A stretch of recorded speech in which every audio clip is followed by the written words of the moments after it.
Thanks to our Patreon members for helping to make this episode possible, and we're now available on all the major podcasting platforms. You can find more information at the links below.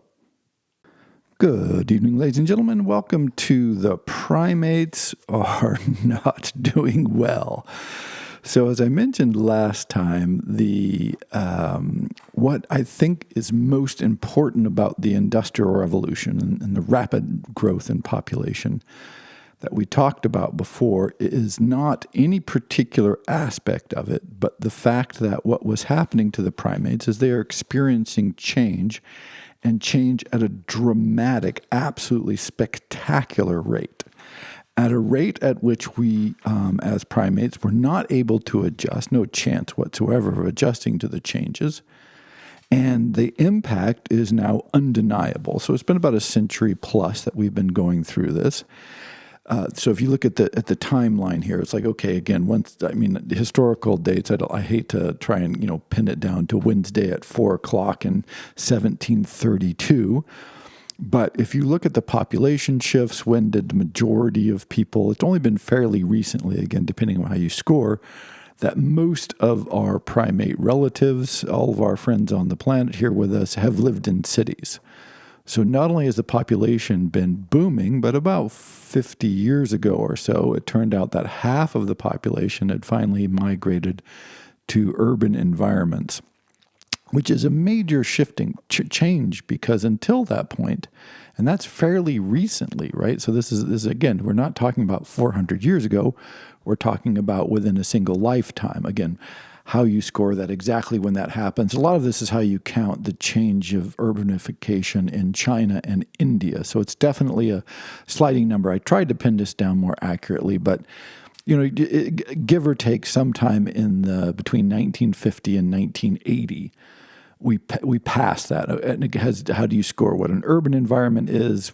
How well are demographic studies being done in China and India? These sorts of questions have to be answered to be more accurate about that. But for our purposes, it's not that important. What is important is that fairly recently, again, within a single lifetime, we've moved on a planet from which most of the primates were rural, which means not exactly the way we evolved, but we're living generally in smaller communities that are more stable and more established across time, more confined in space, exposed to fewer primates, all of the elements that we talked about from the very beginning. And this acceleration of change took place so quickly that once you start getting industrialization, and when does that start? Say 1750, 1800, you really start getting rolling with the whole industrialization project. 100 years later, the population is just skyrocketed. The movement towards urban environments and towards working in large factory settings is well underway. And then by about, within a lifetime ago, 75 years, 50 years, 100 years, depending, you have a situation where most of the primates are now living in urban environments. And everybody wants to point to certain changes. Oh, it's the introduction of steam or air travel or satellites or telecommunications or computers or now AI or, whatever it is as being a thing that's really transport. I mean, yes, each of these elements, electrification, certainly huge, and, with light at night, all these kinds of things. But what it really is, not really, what the element I think is more important that is often overlooked because we look at each of those details is the fact that the transformation has been so rapid and that the primates are still primates. We're still functionally just primates plus, primates with a little bit of extra intellectual and imaginative capacity that's been, reinforced and developed and, leveraged by the technology that we ourselves have developed and deployed, but certainly not controlled by us in a very direct fashion. So what does this mean? What does this add up to? Well, first, I would say look away from any particular change. Right? There is no particular change that you look at, like people look at rural electrification. We'll just take a moment and pause on that because it's hugely important. And the development of, the energy systems to charge our electrical grids. And many economists have argued, I think accurately, there's no reason I'm not debating this, that it's the equivalent of slavery functionally, is that when you get the Industrial Revolution, when you get coal power, steam power, harnessing of rivers for hydroelectric projects, petroleum to drive our engines, all of a sudden we are using energy to replace what used to be done by labor, and that this is a massive transformative impact on society. Yes, 100% agree, no argument there. But at the same time, that electrification is causing social changes. So again, activity at night is kicking in, and people talk about this a little bit, but I think it's underappreciated how weird it is for the primates to be super active at night all the time. Now, historically, there were full moons. This is why one reason there's so many references to full moon in ancient literature, modern literature of all kinds, actually, but particularly ancient literature, you'll see this, is because when you had those really big moons, often it would be bright enough to do things at night, which was unusual. And so it was considered a special time. Like if you had a clear, cold winter night, when the moon is out big and full or almost full, it's bright enough to actually do things at night. And so this is a break of your normal pattern, which is you don't do things at night. And so that kind of change to where, it's a full moon every single night. Wow. And we can stay up all night, not just for a limited period when the moon happens to be in the right place in the sky at the right time of year, but now we can just go, we can go crazy. Like we're up all the time. On one hand, this is great, interesting, and fascinating. On the other hand, it turns out not to be very healthy for the primates. But that change, and then what does that mean for literacy and entertainment and all this? It just ramifies. It multiplies and multiplies. And mobility, right? The fact that now we can move around and go places and go everywhere. And I think it is now estimated that travel is the largest single industry in the world as far as employment goes.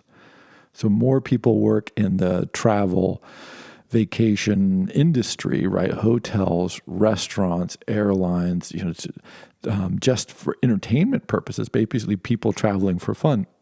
So it turns out that the monkeys, the primates, we really love this. We really like to get out and see the world, which makes sense in a way because we are, on one hand, as evolutionarily, we usually had a territory that we would continually wander around and kind of poke at the edges of.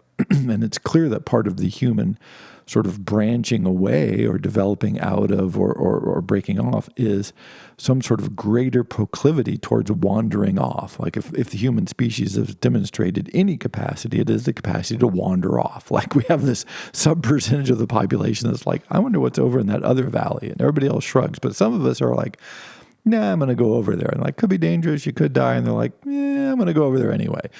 And it turns out if you give us the resources and the opportunity, we'll just wander around the whole world endlessly. And so travel and transportation allow people to indulge in this capacity, this natural desire, it seems, to get out and about and see the world and wonder what's going on out there. At the same time, this creates this double disorientation. One, it disorients us in time and space because we don't really have the capacity to intuit what's going on. I mean, jet lag is just the most obvious example because it's a physiological inability to deal with the rapidity of time change that you experience when you have to throw yourself across the globe on a jet. And it's sickening in a way. It really just throws you off. Maybe not a big deal, but there it is, right? But that kind of sort of physiological, psychological dismantling of the structures that help the primates be well is not a one-off. It is now evolved into the consistent state in which we find ourselves. And so again, on one hand, we can travel, and we do travel across time and space in a way that is physically and psychologically disorienting to us. We have no way of really intuiting or processing this. At the same time, on the other end, the places we go are disrupted by the same processes. Like, well, who are all these strange primates that are showing up? What are they doing? What do they want? How do we interact with them? What do they speak? What are they? And so it creates problems on both sides.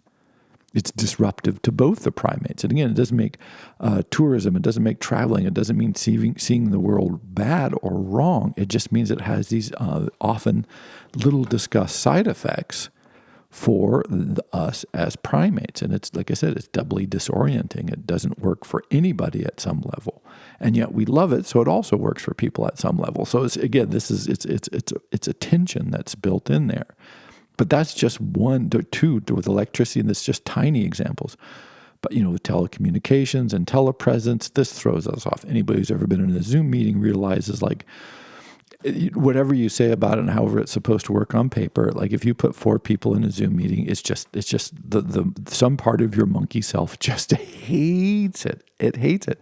It can't smell those other people. It can't touch them. It can't do any of the things that it wants to do. It can see them, which in some ways is even more disturbing, because if we don't see you, that's nicer than being able to see you in some ways. And that kind of disorientation that's in telepresence and computer technology and digitification and like all this is yes. Cars the same way, throwing people through space at high rates of speed. This upsets the monkeys. But it's not any of these changes in particular. It's the fact that all of these changes are happening all the time in every direction, and we have no way, of knowing what's coming next and no way of controlling it. And so the monkeys are disoriented and unhappy. And I say this not with glee, but it's just a factual statement of what the hell is going on in the world. And you can see this because the net result of all these changes, all this movement, all this activity, all of this newness that we just simply cannot incorporate yet because it's happening more quickly than we can adapt and adjust and respond, is some of if you just look at any numbers. So what primates like, as we talked about from the very first discussion, is they like to be in small groups with other primates with whom they have very close, generally physical contact that is repetitive, stable, and can be tracked from the past to the present and into the future, because this is how all the relationships are built. Here's the dynamics of your group are sustained. So notice new primates are constantly coming in because you're always, not always, but regularly having new primate babies. And often you have if a group gets too big, it would often send off a splinter tribe. And if things went wrong, that tribe would often rejoin. So these are not impermeable, fixed, isolated, static communities. But there are communities that take time and have processes for absorbing new primates and for sending out primates and for receiving primates back in. All going, ongoing, slow, careful, mediated, imagined processes that the primates could do.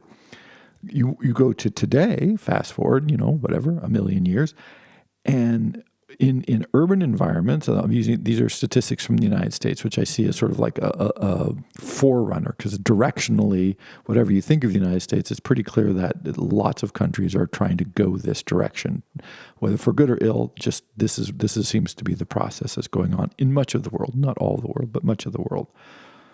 So you look at the population in the United States, about 80% are urban or suburban. And in an urban or suburban environment in the United States, this varies depending on region and how urban versus how suburban, these kinds of things. But 30 to 50% of the population lives alone. So this is horrible for the primates. Primates should never live alone. Now, you can create certain environments where it's okay if you live, if you have a space to yourself, but to live alone in a house or an apartment for extended periods of time, this is bad for the primates. There's if you like zoos and circuses and all this, they've done the research. This is an experiment that's been run. You put almost any animal, but certainly primates, if you put them in a cage by themselves, they get miserable, unhappy, and often just die. This is what happens because they just aren't. We are not evolved to live by ourselves. It's not what's healthy for us. It doesn't make us psychologically well. And loneliness is terrible for you. It's like, the leading killer, particularly of old people.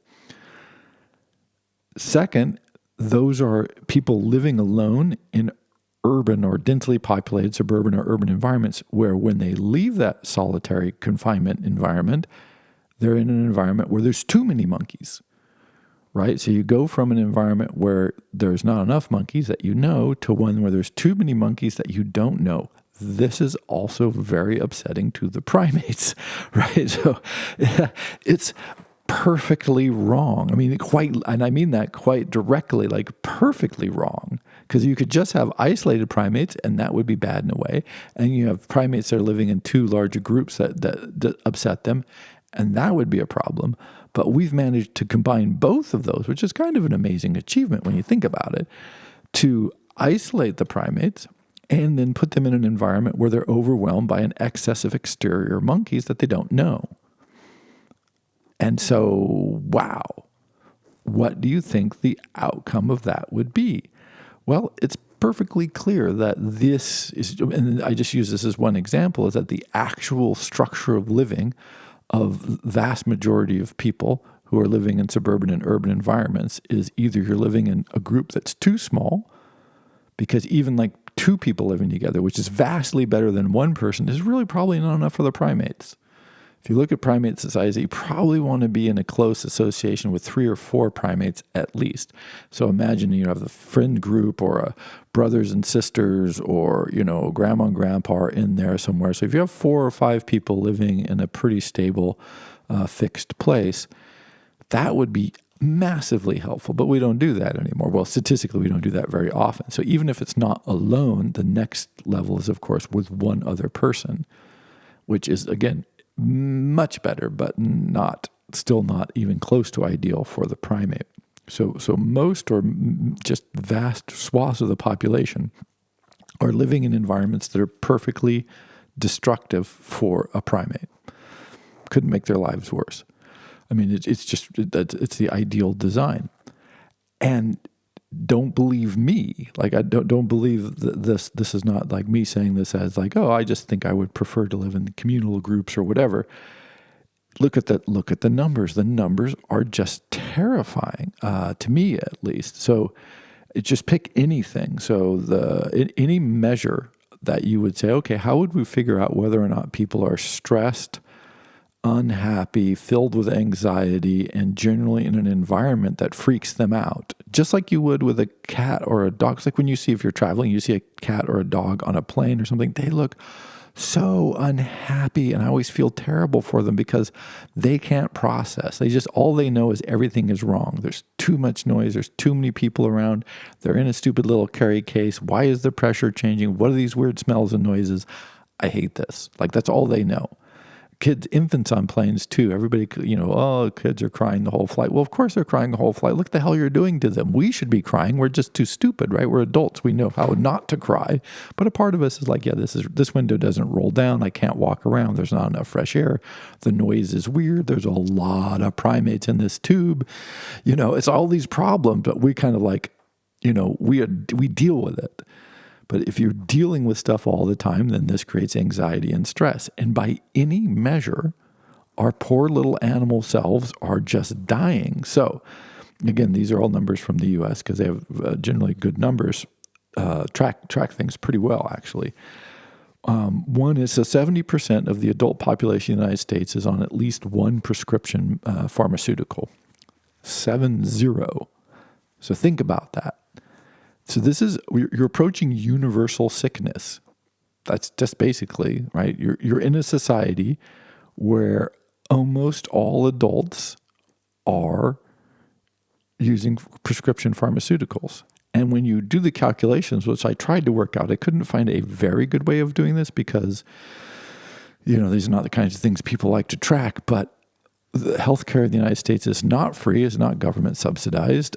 So if you're like indigent or really poor, you don't have access to prescription pharmaceuticals.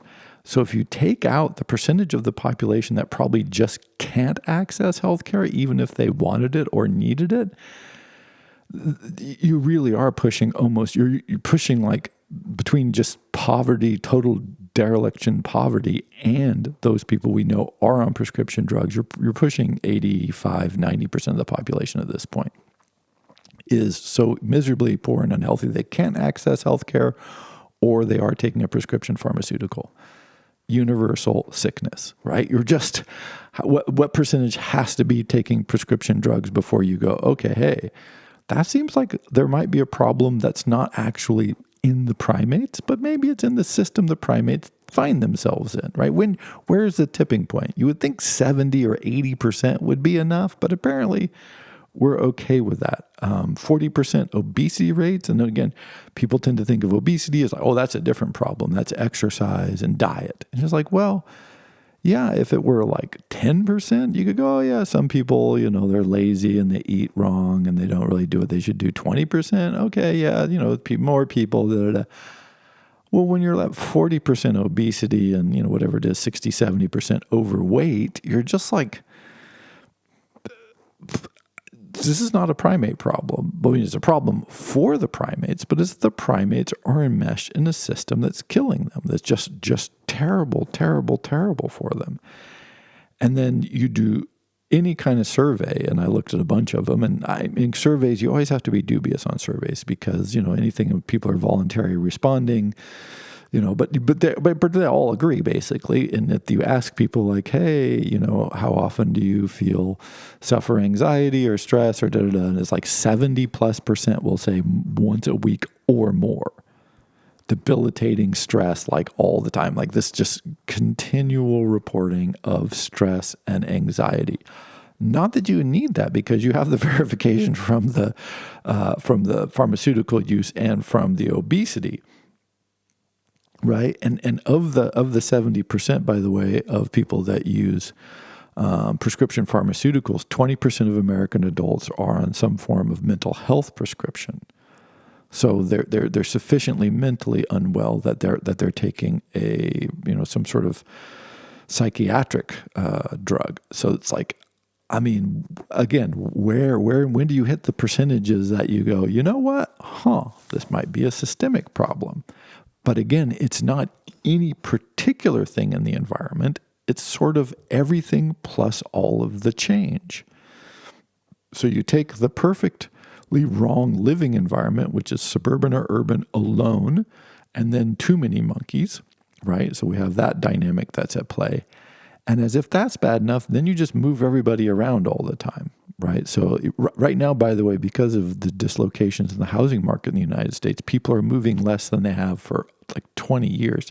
But it's still a shocking amount. Americans move all the time.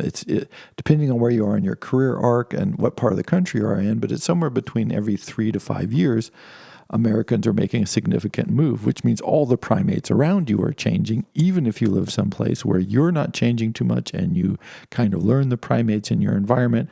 Well, then they just move, and then they move again, and then everybody moves.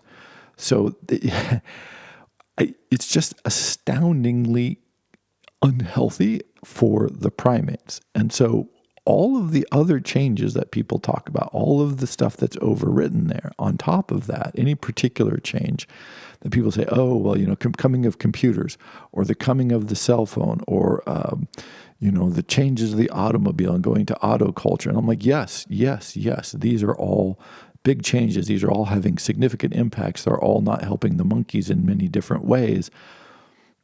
But if we hadn't done anything after the development of the steam-powered tractor, and we just kind of calmed down, probably by now, because that's got to be 100 years later, we would be, we would have adjusted, we would have changed the way tractors work to be more primate-y, and we would have adjusted sort of primate society to deal more with the tractors.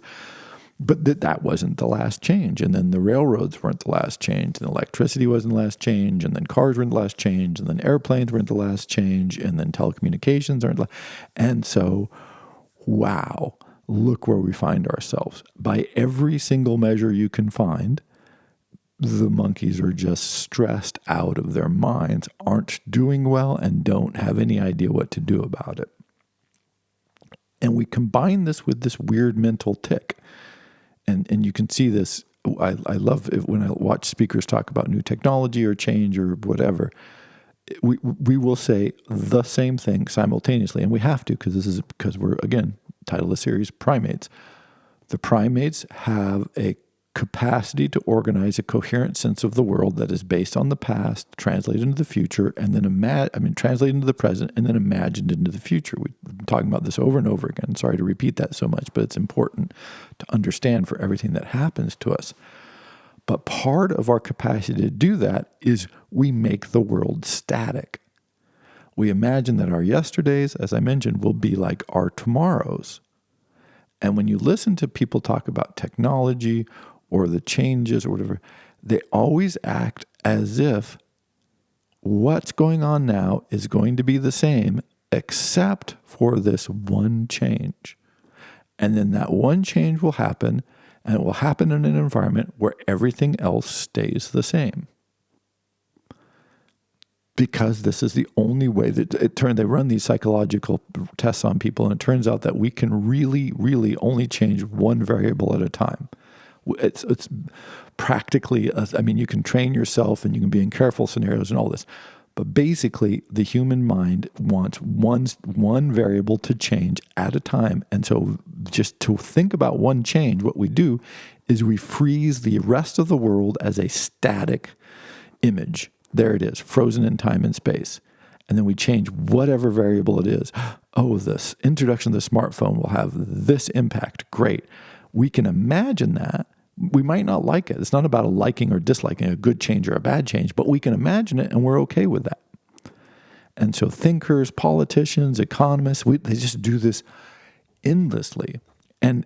But if you actually ask them, do you think there's only one change going on in the world today? They would go, come on, don't be silly. There's like 100 changes going on today. So it's like, right. So your entire whatever presentation, article, video about this new thing is functionally, I don't want to say inaccurate. It's not even wrong, I guess would be how I would think about it, because it's want to present whatever is happening against a background of static so that you can see it and quote unquote understand it. But if you're thinking about it against a background that is static, you don't understand what's going on at all. And so we tell our monkey selves and our monkey communities and endlessly the same set of lies where we say, everything is basically going to be the same. Everything is fine. Everything is okay. Everything is stable except for this change. And so while we live through what is without doubt the most rapid changes over the last 100 years as industrial civilization has ramified across all aspects of society, we tell ourselves that we're not living through this, that everything is not changing. And it may be necessary as a coping mechanism to tell ourselves that everything is not changing all the time, even while we know and experience and watch everything change all the time. It's this incredible double play. And I would argue, and this is, it's hard to find evidence on this, but I'm just going to go with this. So take big grain of salt, big caveat, but probably much of the anxiety comes from this continually reinforced inaccurate narrative that we know is a lie. So when you tell yourself a lie that you know is a lie, and then you see the lie you told yourself was in fact a lie, and then you tell it to yourself again, this is not helpful for the monkeys. This does not make the primates happy. It makes them, just really unhealthy and stressed and feeling, anxiety, unsurprisingly. So just as an example, we say, do well in school, study hard, study the right subjects, and when you graduate, you'll get a good job. What counts as the right thing to study, what counts as getting a good job, that the job market is incredibly unstable and unreliable, that there's these huge shifts in the economy. We all know this, we all watch it, we all go along with it, and yet we keep using that same narrative over and over and over again. And you become a teacher, then you'll never get fired, and then you'll have job security. Oh, hello, 2008 financial crisis. Study, learn to code. Then everything, now the computer science majors have a higher rate of unemployment than the average unemployment rate of unemployment. So it's like getting a computer science degree increases your odds of being unemployed. That's spectacular, right? But there'll be another narrative, but we won't stop the narrative, right? Even though we know we live in this dynamic, rapidly changing, unstable, confusing, terrifying, however you want to talk about economic environment of continual change and threat and instability, we tell ourselves and we tell other people that, oh no, we're in this environment where, if you do the right things in the right way, then you'll get the right result, which is just, at the same time, we know it's not true, right? Like this is what's great. Like, wow, no wonder the monkeys are so unhappy. Like we telling ourselves things we know are lies, and then we watch the lies become obvious, and then we go, oh, that's terrible, that's no good, and then we say, well, but basically everything's going to be pretty much tomorrow like it is today. And that is the conclusion, I guess. That unhappy? I don't mean to be unhappy, but this is the conclusion to the primates in space, is that there is a fundamental mismatch that has just become greater and greater and greater between not just the environments that we find ourselves in and our evolutionary primate infrastructure, superstructure that underlines everything that we experience the world with. So there is that, of course, but that mismatch keeps changing, and it keeps changing much more rapidly than we can adapt.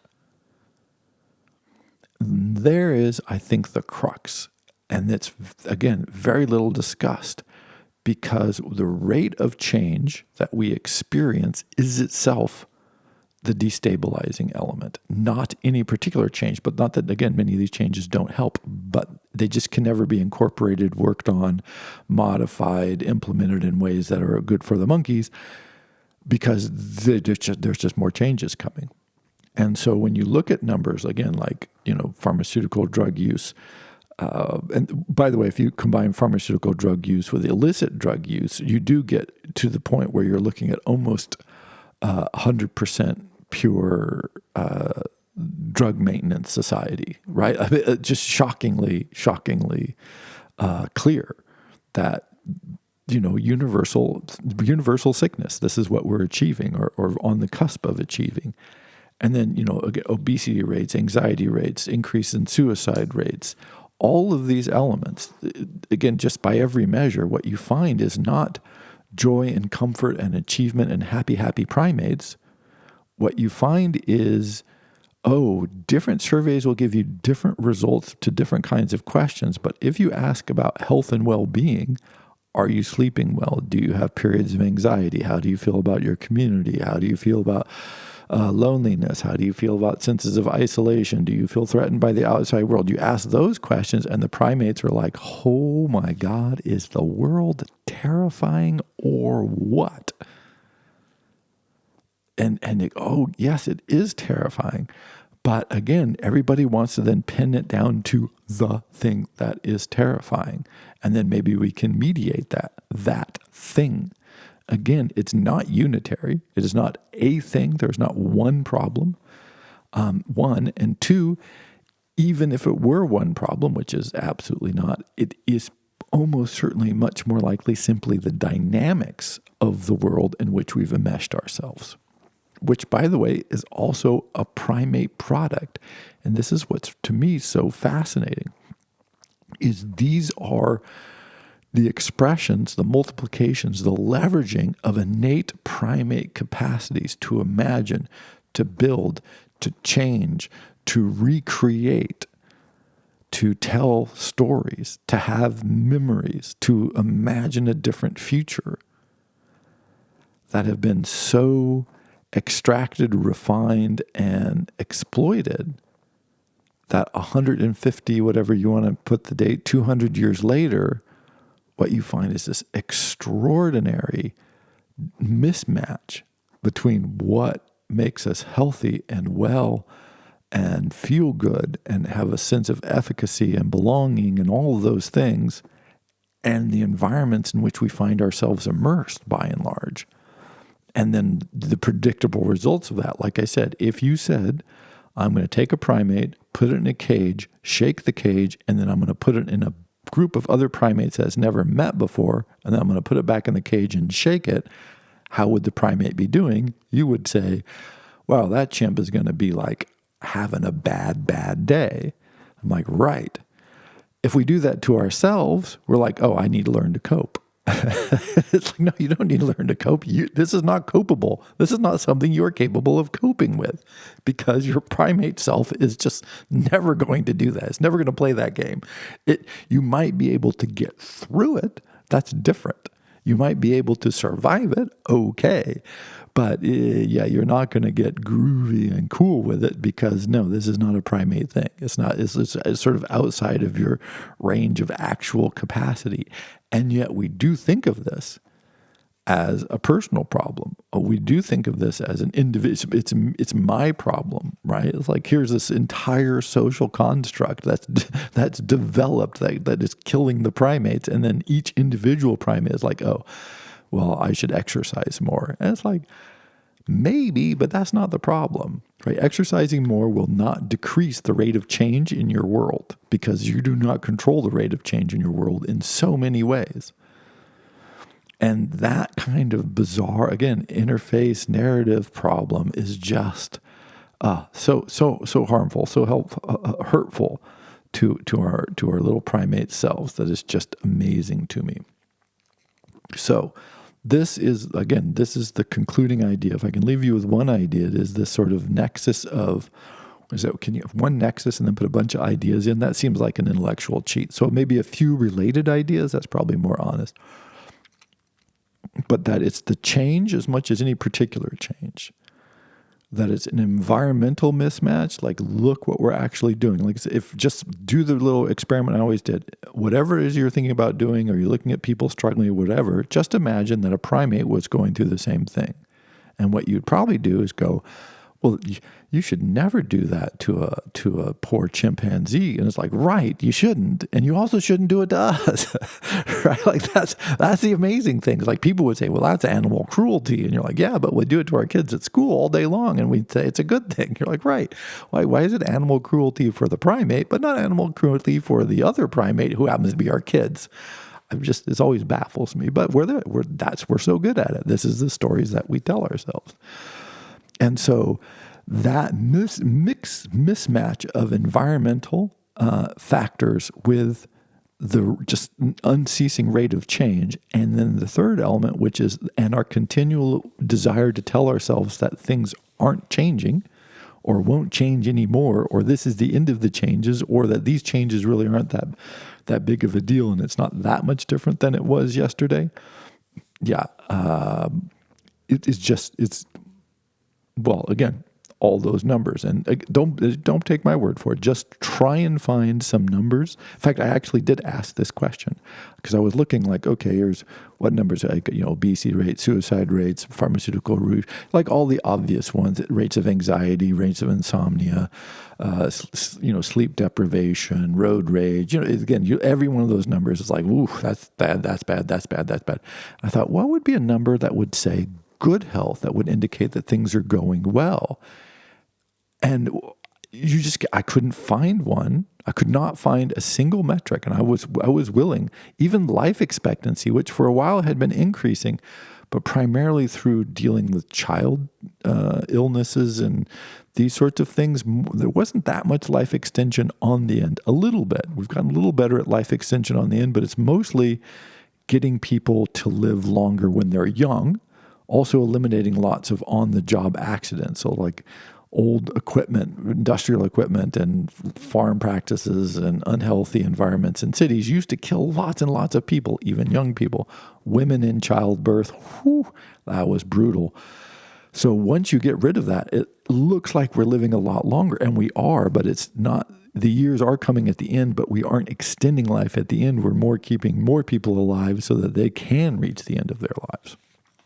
So even that is slowed down or even reversed itself. Hello, the United States, which is kind of impressive that we're actually even going the other way on life expectancy. So yeah, look out there for yourself. See if you can find some metrics of anything that would suggest the primates are getting healthier and living better, longer lives, or in any way. It's just, I couldn't find one. I really did try. And I was like, I want to find a counterexample. What would be one? Couldn't find one. Divorce rates, which are stressful and no fun for anybody. The dating scene, good Lord, I started doing a little research into that. Hard to find any good numbers, but subjectively, what you get is people just are like, they're not using dating apps anymore because they're just hellish. They're like, oh, this is a hellscape. We hate it. Not using it, but the dating apps are losing users rapidly. So like every metric of like relationships seems to be in the struggle category. Like people are struggling with relationships, trying to make long-term relationships work, like all of these sorts of things. So when you look at this, it is not an element of like, people should live like they did 200 years ago, then the primates would be happier. It's a question of, can we discover ways of incorporating healthy primate behaviors into our environments? Because if we can't, then you're going to see these numbers just keep going up and up and up, or down and down and down, whichever way it is. But it's just astounding. Again, I was a little shocked when I look all the numbers together and you go, wow, suicide rates up. Now, suicide is one of the leading causes of death, which means that we're doing well on things like workplace injuries and death at the workplace, and we've replaced it with suicide. Like, shwa, astounding, right? And 70% pharmaceutical use, universal illness. So we've achieved universal illness, universal anxiety, insomnia, obesity rates off the charts and growing rapidly. Diabetes, anything associated with that, of course, growing, and you add it all up, and you're like, yeah, that's not good. That's not good at all for the primates. And so this is going to be, I have no like response or like here's an answer. Although my next series will have maybe vaguely lean towards a bit of an answer, not answer, but potential answers or responses is probably better. But this is, I would say, the conditions we find ourselves in. As primates, we're wildly confused, unhappy, and unhealthy. Not because of anything we've done per se, but because we find ourselves enmeshed in systems not built for primate health. And unsurprisingly, the primates are unhealthy.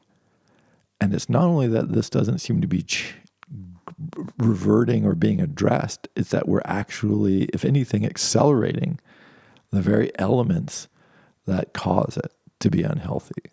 Whether this is sustainable, I have no idea. Do the primates ever go, you know what, let's do something else? Probably at some point, but who knows? We'll see. So, thank you very much for listening to this whole series. I hope it is enlightening. I do think it is a valuable intellectual tool to occasionally hold up. Just imagine there was a chimpanzee who had to deal with this. How would they do? How would they feel? How is my primate self doing with all this? And often what you realize, like, oh, it's not me, it's not them, it's not all the people. It's that we're in an environment, in a system, in a structure that's so antithetical to primate life that, of course, we don't feel good. Of course, we're struggling. Like, how would you not? And would I want a primate friend of mine to be in this? No, I wouldn't. So, if you can ask that question, I think it will help enlighten you to many of the aspects of our modern world. So primates in space, thank you very much.